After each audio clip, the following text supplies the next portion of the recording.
Anu Senan, business transformation leader, who is going to be with us and guide us through this journey of storytelling and how we apply this to our enterprise architecture initiatives and journeys. So Anu, hello, great to have you here. Anu is coming to us from New York City to the world today. Really glad to have you here. A very short intro for Anu here. She's a business transformation specialist with over 14 years of work experience in the private and public sectors. She's a storyteller by passion and the host of the podcast Heroes of New York, where she shares stories of amazing individuals. Anu, what a gift to have you with us. On behalf of our audience, we're all very much looking forward to your presentation. Thank you, Jose, for that warm welcome. I look forward to this.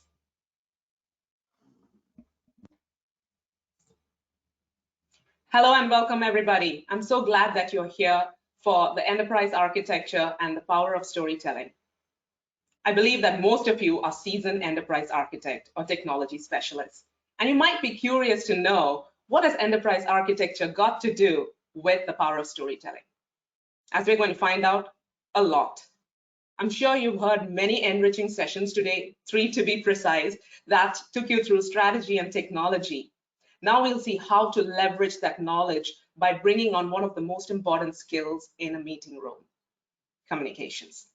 Storytelling is about building compelling and persuasive presentations. And I'm sure this is something that you would love to hone and have on your own. So let's get into it directly.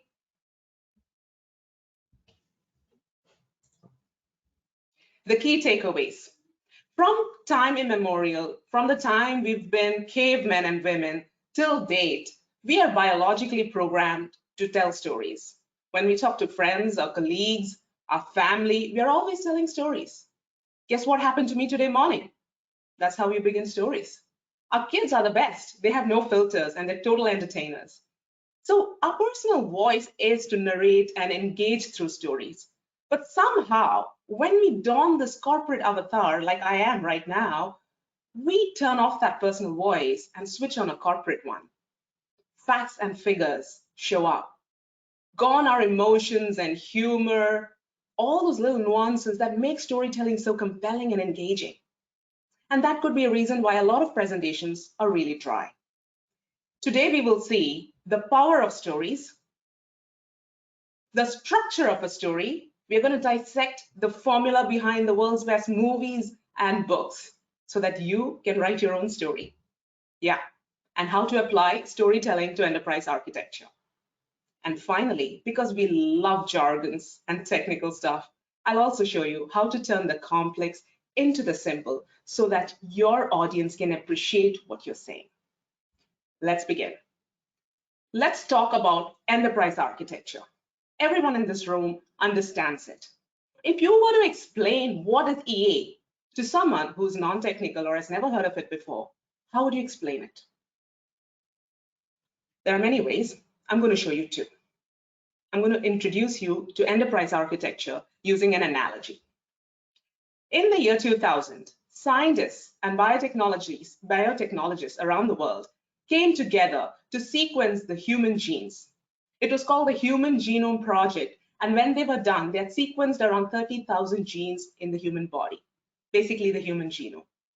It was called the genetic blueprint of the human body, and what it helped to do was help scientists and doctors and biotechnologists identify gaps, defects, illnesses that could potentially arise because of the mapping they saw, because of what was coded in us from generations. This genetic blueprint is known as Human Genome Project.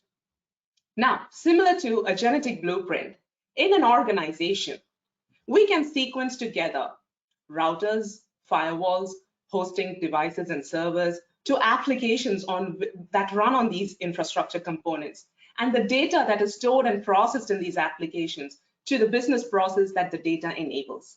And by sequencing all these different components together, we can build the digital blueprint of the organization.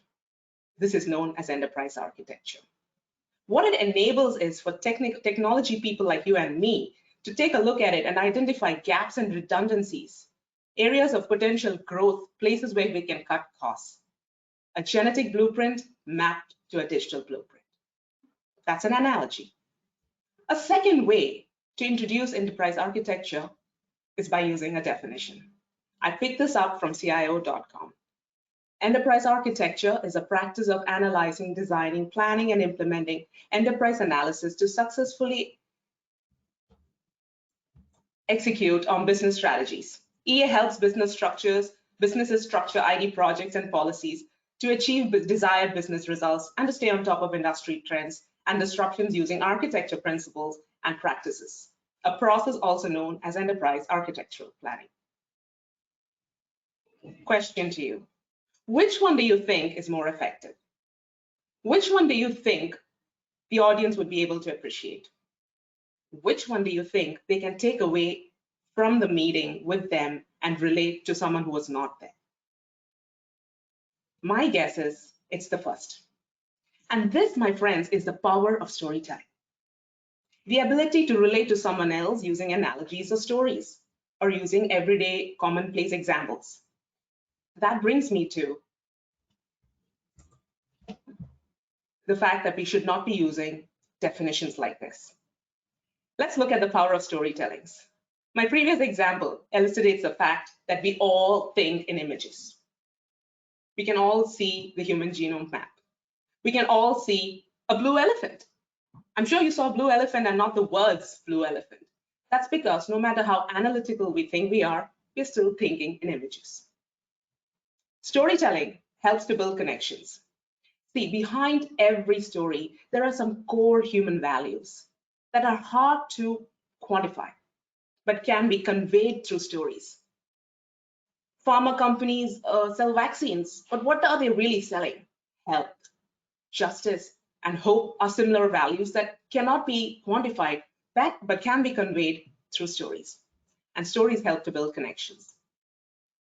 Similar to that, stories speak a universal language. No matter your audience in the meeting room, no matter where they come from, their background, their culture, their races, they can all relate to a story. If I tell you about a mother who's struggling to make ends meet to feed her child, you can relate. Stories can also take us beyond our immediate work to the people that we actually affect. Take pharma companies. By the way, there's a disclaimer. I don't work for pharma. I just used vaccines and pharma because it's such a hot topic today. Pharma companies produce medicines, they produce vaccines. You might be working on the technology architecture layer, but hey, your work at the end of the day affects the end consumers of those vaccines and medicines. By seeing beyond our immediate scope of work and bringing in the big picture, you can help your audience appreciate what you actually do in the organization. And finally, storytelling helps to turn the abstract into the concrete. Just like the analogy I used to explain EA. Take complex concepts and turn them into simple, lucid, easy to understand facts. That is the power of storytelling. So then, let's see what is the structure of a story. Now, almost all the best books, the best movies, the favorite ones that you have a very common structure. Without it, a story falls and fails. Without it, they cannot hook you. And that's why structure is important. If you structure your presentation the way a story is structured, it's guaranteed that you can engage your audience. You'll have them hooked in and they will want more. Sometimes being a presenter is also about being entertaining, but it's not hard and it's not a rocket science. I've underlined two words here, structure and story, because they're really very important and we'll come back to see that again. Let's begin. There are different formulas that are used for writing and building movies, writing stories, building movies. However, I'm going to choose one that's easy to follow, is pretty universal, and you would have probably used it at some point in your life. It's called the 3-act structure, simply because it's got 3 acts in it. Act 1, 2, and 3. All right, also known as the beginning, the middle, and the end. I'm sure I can hear someone say, aha, I know that, because we use that in school to write essays, right? We use that in stories, in books, in movies. Now, we know that there's 3 acts to it, beginning, middle, and end, but every story also has rising action, it reaches a pinnacle, and then it drops drastically to the end. To add to this, we need more layers. We need to build a story. We got the basic skeletal framework. Every story has an as-is or the context. This is Act 1. You are drawing in your audience. You're telling them which world they're entering, what's going on in that world. This is Act 1. You set up the context. This is where you introduce your characters. Generally, every book or movie has a hero, one or two bad guys, and these are the who of your story. It happens somewhere, in some place and time. The when is the story happening? 2020? Where is it happening? So you're basically anchoring your audience in time and place. There is a trigger, a surprise, a trigger or an inciting incident that forces the hero to take action. It could be a hero getting a treasure map. It could be Aladdin finding a magic lamp, something that triggers him and moves him or her. The what? The trigger is the what that moves him or her to go on a quest. A quest to go where? To the to-be. My apologies, I have some screens up here. To the to-be state. This is the why of the whole story. The hero has been triggered to go on a quest to a to-be stage. But to get to that destination of his, he has to tackle some surprises. This could be obstacles or conflicts. Bad guys, bad weather, COVID-19, who knows? There are obstacles in his way before he gets to his destination. Now, conflicts can be of two kinds. There's internal conflict and external conflict. Internal conflict is, I'm not sure if I can deliver this presentation. External conflict is, I have very difficult stakeholders. I don't know what they want, right? So there's always an internal conflict within the hero, and there's an external conflict in his environment. When one conflict is resolved, it usually resolves the other. Now, the hero has faced conflicts. What should he do? In every story, the hero is helped by someone, usually a guide, like Yoda to Luke Skywalker, or Genie to Aladdin, or the fairy godmother to Cinderella. The guide comes in to help the hero by showing him or her what choices they have on the table. An easy choice that leads to not so great results, or a difficult, hard choice that if the hero chooses to pursue would give him the destination, take him to his destination, get him his dreams. And then the guide shows him how to get there, gives him a roadmap. This is when the hero takes action, the climax scene. He fights the bad guys to the ground, reverses all the obstacles and conflicts that he faced in Act 2. So he reverses his circumstances and he arrives at his to-be destination. This is where transformation happens. The hero is happier, richer, wiser, you name it. This is the journey of the hero through 3 acts. And this, my friends, is the formula for a clear narrative. I know there's a lot of images on the screen, but if you notice, in the gray boxes, I have highlighted the who, where, what, when, how, and why. Guess what? Zachman framework uses these 6 questions. And so storytelling is not too far away from E. Now, we are going to see how to apply this 3-act structure to your presentation. But before we go there, I think it's important to point out your first few minutes of your presentation of a movie, of a book, are the most important to hook your audience in. If they're not interested in the first few minutes, you've lost them. And so we're going to focus on the as is for a few minutes, okay? We're going to set the context for your audience. This is called establishing a setting, right? For the longest time, enterprise architecture focused on the technical aspects. The technical architecture, this is where we have firewalls, routers, hosting. Makes sense. Nothing runs without all of them. But technical architecture is there because of applications that run on them. But again, it makes me wonder, why do we have applications? Because they store and process data, which, by the way, has only value if business uses it. So business architecture is paramount. However, to make business processes work, we have to take into account people, processes, and tools in the organization that use these applications and this data to achieve some strategic goals. Now, people and processes run those strategic goals when they interact with their customers and their partners and transactions happen, when they interact with their board and regulatory bodies outside in the wider enterprise. You see there's a distinction between the organization and the enterprise. And what you're seeing on the screen right now is the environment in which any organization operates. So when you're establishing a setting, building the assets, the first few minutes should really be focused on the big picture. Where is the organization today? How do you stand in comparison to the rest of the market? And then draw them right into one of the layers of architecture that you're going to talk about today. So you set the asset scene, and from there you take them to the to-be state, which is the future state. All this to say that the 4 layers of architecture really provide you the structure to tell the story about the enterprise. The story is really about the enterprise and not about EA. EA is a means to an end. Now with that, we will jump right into how you can use the 3-act structure, apply it to enterprise architecture. All right, so we know there are 3 acts, Act 1, Act 2, and Act 3.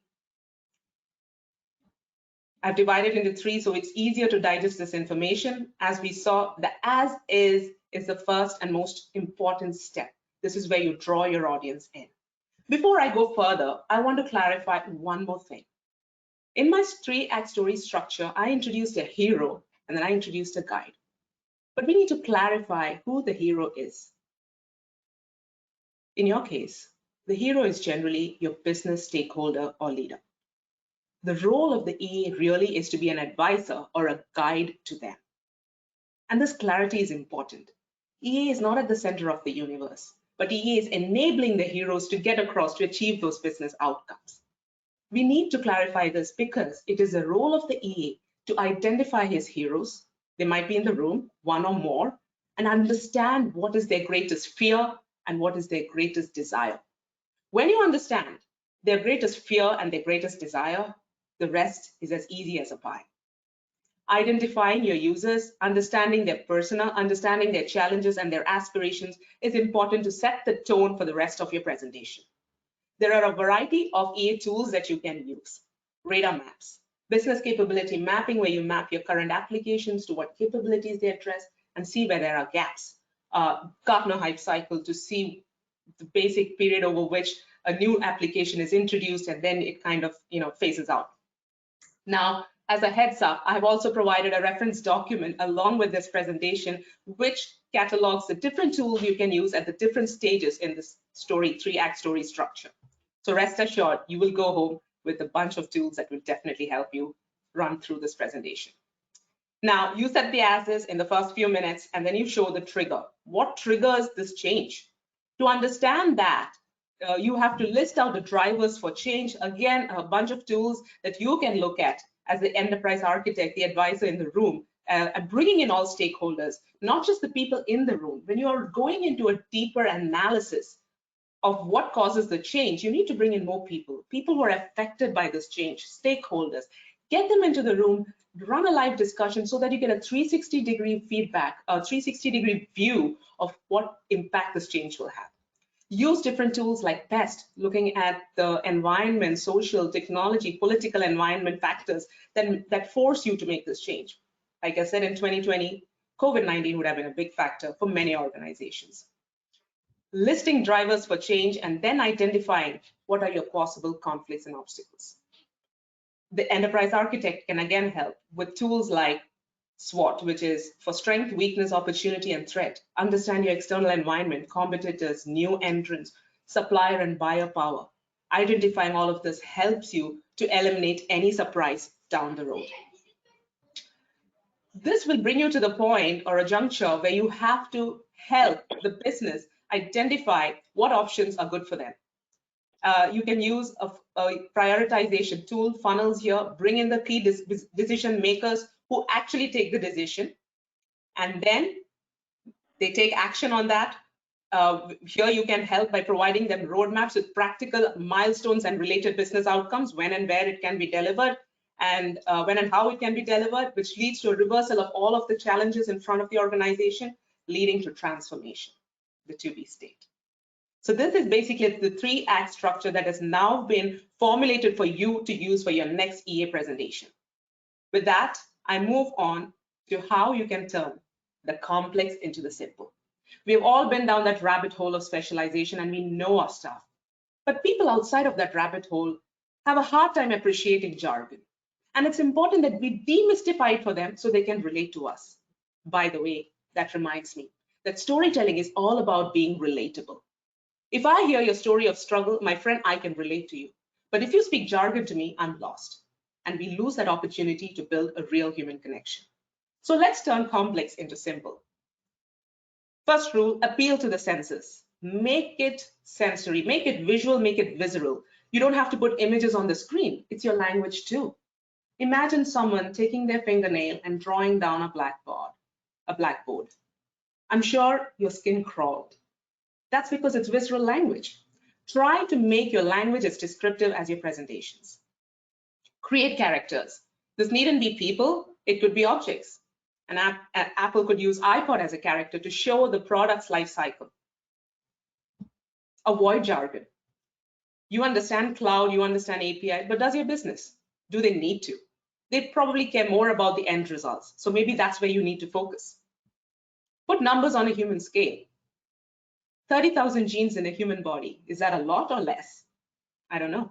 India has a population of 1.3 billion. Is that a lot or less? I don't know. But if I were to say India has a population a seventh of the world's, that's putting numbers into perspective.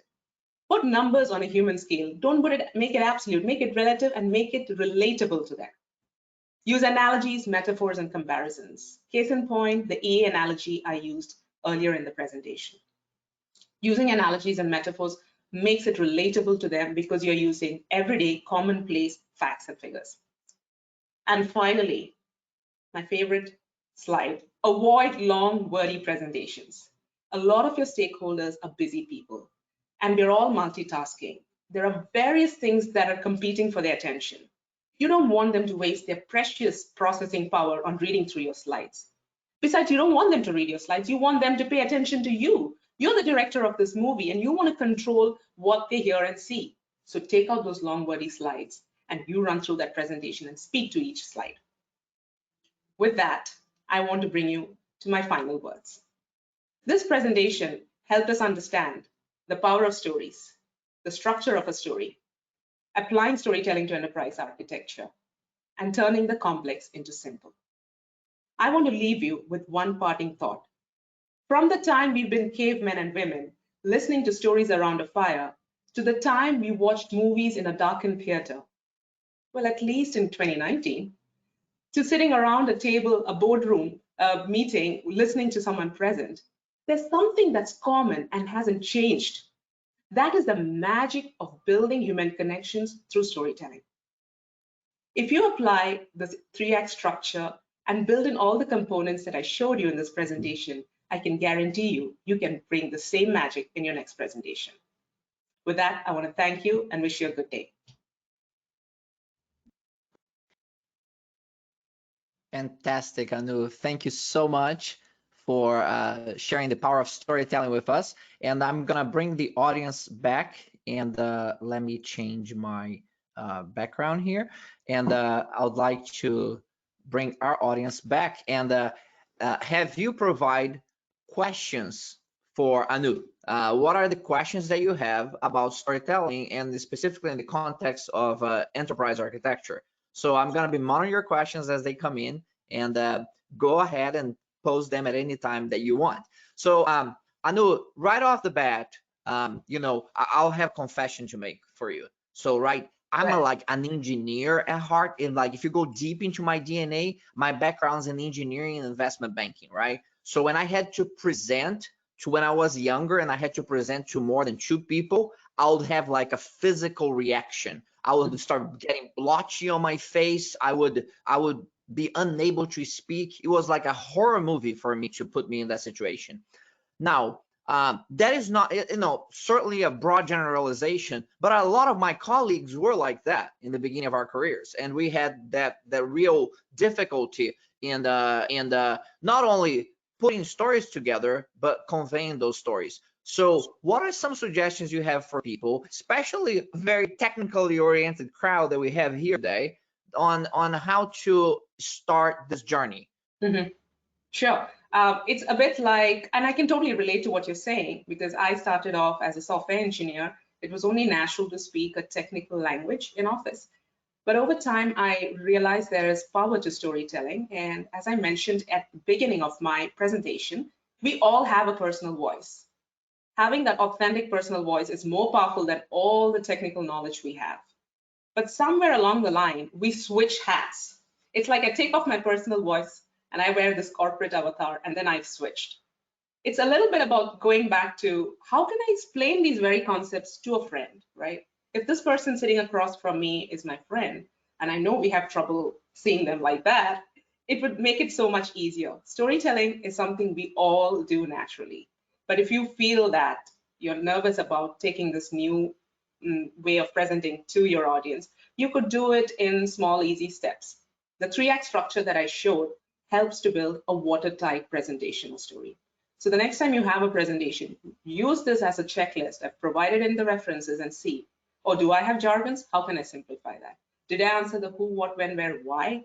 Does this seem logical? I think those are the few questions you can ask to get you started on this journey. And as you become more and more comfortable, I think you'll see yourself turning into a storyteller. Very well. I also noticed for your background that you have a background in Toastmasters, and you got to the highest level of Toastmasters. And a lot of people who first go to Toastmasters, they are very fearful. That's why even they're going there because they don't feel like, I can do this. And now you have reached the highest levels, if you will, on that. Is that something that you would suggest that that's one path that allows people to develop the skill set? I think Toastmasters is perfectly suited for professionals. Toastmasters teaches you a lot about leadership as well as how to present yourself well, how to articulate yourself well. So you learn about communications and you'll also learn about leadership, which I think is common for enterprise architects. You have to balance both of this. I would definitely and highly recommend it. Very, very well. There are some themes that are emerging here on people asking questions about this. Let me blow up the screen so I can see all the questions coming in. And then I want to share them with you. Give me 1 second. Got it. And Diana Montalion, she asks, do you get designer support for your slides and artifacts? Very, very specific question about building the story. A good question. No, I did not, though I wanted to. It's always helpful to see it from a designer's point of view. And guess why? Design thinking is also about storytelling. I think I missed this point, so let me reiterate. It's a good place to bring it in. Design thinking, storytelling, puts the user, the audience, the listener, the reader at the center of their work. Like EA is a means to an end. Your presentations and slides are a means to convey something to your audience. And when you start thinking like that, and that's basically what design thinking is, you try to remove that which doesn't help. I could have put words on my slide. Instead, I use visuals because I'm trying to practice what I'm preaching. Very good, very good. I have had the privilege of leading excellence and innovation acceleration programs for very large organizations and smaller ones as well. And but part of, especially on the larger ones, when one of the things that I learned is that when we have very disciplined structure approaches to the business, like enterprise architecture or things like Lean Six Sigma is a great way of a great analogy. I remember that we had to interview like 100 Lean Six Sigma master black belts to find 1 or 2 who actually could communicate effectively with the business. And then if you look at, for those of you who are into Lean Six Sigma, if you understand the MAIC and the MEDV as a structure, it's a framework that fits very well into storytelling. As you said, immerse the audience into the as is, kind of a bit of a tragedy sometimes, and then, find a solution and the hero emerges to a certain extent when you put solutions in place. So number one is that it's really hard to, even for people who are highly qualified, very experienced, multiple industries, over 20 plus years, subject matter experts, was the hardest portion of their leadership development training is to learn how to do the storytelling piece. Because people tend to confuse the storytelling with kind of like high level marketing that, I'm telling you things to get you excited. but there's no depth and content to what I'm talking about. Can you tell me a little bit about that, about this balance of, you know, rigorous content and the ability to communicate it effectively? That's not one or the other, but both. How do you find the right balance I think you said it on your perfectly. message? You summed it up perfectly. It's not one or the other. It's both. It's one and the same thing. And it's not high-end marketing for sure. I think we tell stories and we sell ourselves every single day. Whether you do it effectively or not is a question. So you're anyways going to take that presentation to your audience. Why not make it easier and fun for them? Why not make it memorable? When I took the blueprint, genetic blueprint analogy to my office, I think nobody expected that. And people spoke about it long later, like, you know, that thing sticks. So why not use a technique that is more effective? So that's one way of looking at it. The other question, I'm sorry, did I miss something, Jose? No, it's really about that. How do you find that balance? And I wouldn't even call it a bad balance, the intelligent blend Yeah. of the content versus the storytelling. Because let's be honest, there are some issues and items that are very complex, and and it's hard, and you have to delve into the complexity to a certain extent to have an understanding of it. So how do you find the right level of depth and coverage, and yet be able to communicate effectively through storytelling? I don't think it's impossible. It's about finding the right parallel that your audience can relate to. And it will also depend on your industry. If you work in, if it's a bunch of scientists, I mean, they're technical too, but how would you sell it to them? What is it that interests them? Can you draw a parallel in that language for them? It takes a little bit of research and homework, but it can definitely be done.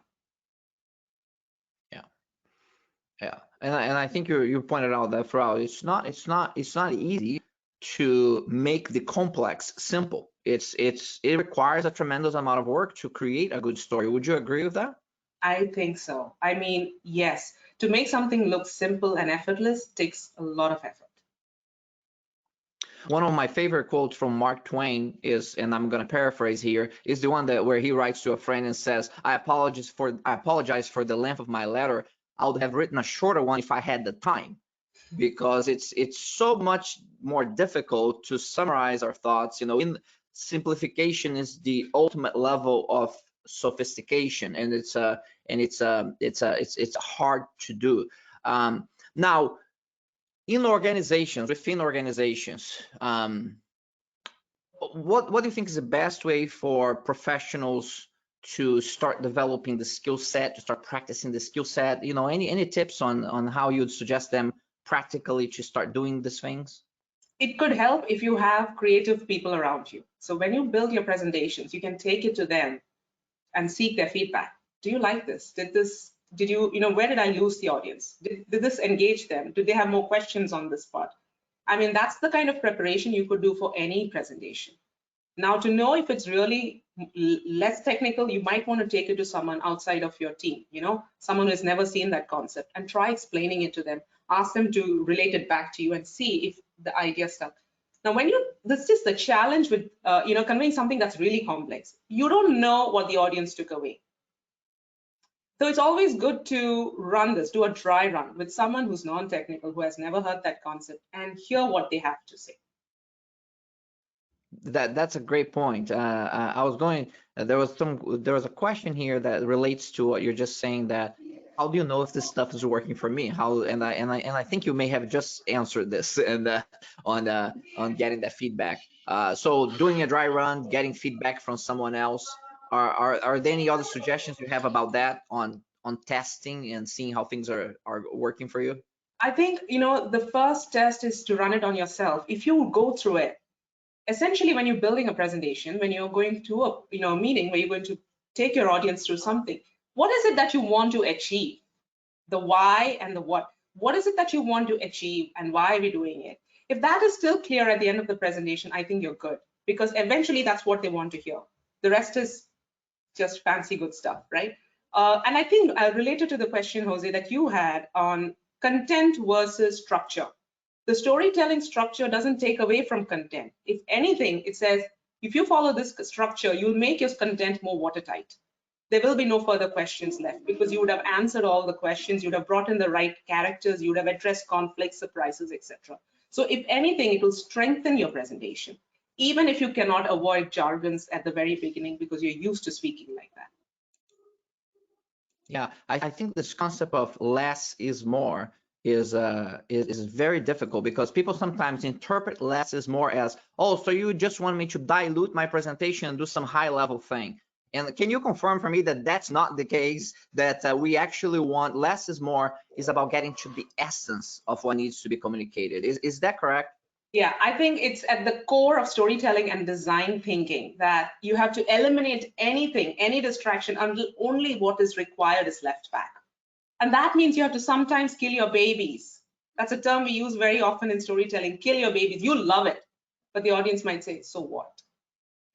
So you'll have to identify what is extraneous and remove it, clean it out until you have only the core, which by the way becomes easier for the audience to understand and run with.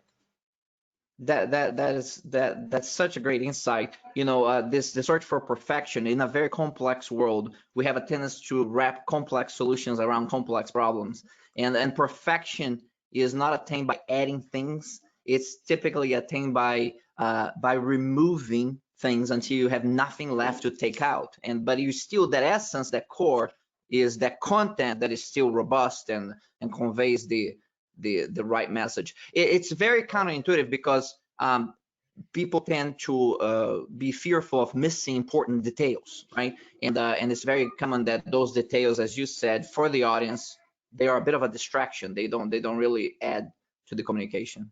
That's true. And Jose, I want to clarify, we're not talking about the length of the presentation here. We're talking about the quality of the presentation. So you might have 20 slides or 50 slides, but if the quality is good, I don't think the audience would mind either. Absolutely, absolutely. Anu, so let's wrap up with keeping in mind that we have a very kind of leaning towards a very technical audience that we're talking with today, who understands the importance of communicating effectively with the business side, of course, because enterprise architecture would not work without that effective communication. Final suggestions, if you will, for them on this journey of developing storytelling skills. What would be some of your suggestions for them? The first one is that we are all naturally doing it at all times, whether we realize it or not. And storytelling, if you may, is less technical than enterprise architecture. And I don't think it would be difficult for enterprise architects to understand it. By breaking it down into a simple structure, I think it becomes consumable and usable in your everyday presentations. So go with it, give it a try. There's nothing to lose. Good luck. Fantastic. Anu Senan, business transformation leader, storyteller. What a pleasure to have you with us. Thank you for sharing your insights with us. Terrific to learn more about the power of storytelling on the context of enterprise architecture. Thank you, Jose. It was a pleasure being here. Thank you.